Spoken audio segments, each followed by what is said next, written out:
Federal Reserve cut interest rates again last week. Chase Wilsey from Wilsey Asset Management is back with a look at the impact that it is having. Good morning, Chase. Always good to have you here. Good morning. Good to be here. All right. Investors' reaction to this move.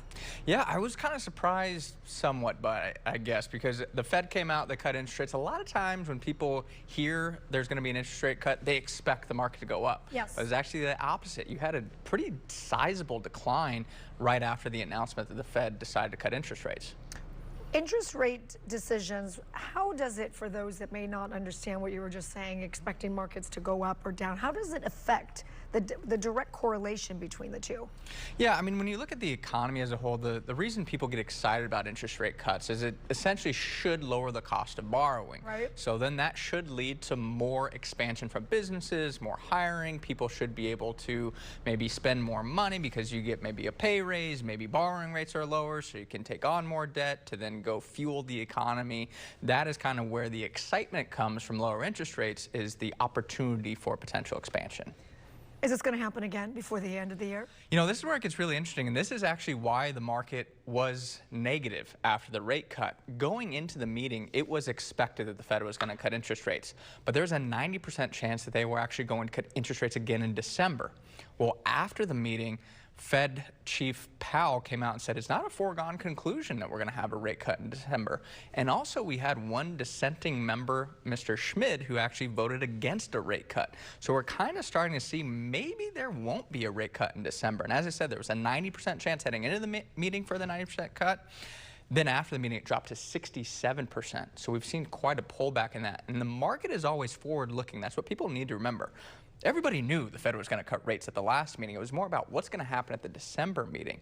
So if the Fed decides maybe not to cut rates in December, or they don't give a rosy outlook and more rate cuts, the market could have a negative reaction there. Okay, explain to us, the ones that weren't paying attention in this whole interest rate class in high school, if they continue to do this and keep cutting the rates and then we go into 2026, what does that mean for like the average person and their bank accounts and their wallets? So I mean, it really impacts, I'm going to say for the average person, two different areas of your finances. Number one is going to be your savings rates. So if you right now have money in a high yield savings account, if you have it in a money market account, you're going to see those rates go down, and you likely already have. But if we get, let's say, another 3 cuts, that's 0.75%, you could see rates on high yield savings actually dip down below 3%. That's going to be the negative side.